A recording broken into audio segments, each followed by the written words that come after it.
en sommes-nous au niveau de l'intelligence artificielle?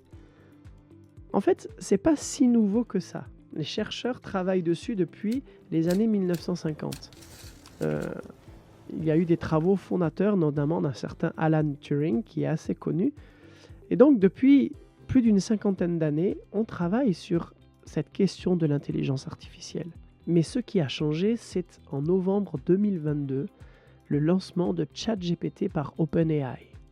En seulement 5 jours, il y avait déjà 1 million d'utilisateurs. À titre de comparaison, Instagram a mis 2 mois et demi pour atteindre un tel chiffre. Aujourd'hui, l'intelligence artificielle est partout. Elle se retrouve dans nos téléphones, utilisée en médecine pour faire des diagnostics, des analyses. Elle est dans la création d'images, de musique, de textes, de vidéos, dans l'industrie, dans l'éducation, dans les transports. L'intelligence artificielle est intégrée dans bon nombre de vos applications et logiciels que vous utilisez tous les jours, dans votre logiciel de prise de notes, dans votre logiciel de mail, dans votre traitement de texte. Et le nombre des modèles d'intelligence artificielle a explosé depuis ces dernières années. ChatGPT, Claude, Mistral, Gemini, Kimi, DeepSeek, Grok, Llama, Euria, Perplexity, la liste pourrait être encore plus longue.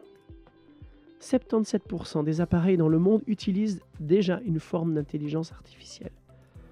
D'ici à 2030, l'IA pourrait contribuer à 15 700 milliards de dollars à l'économie mondiale.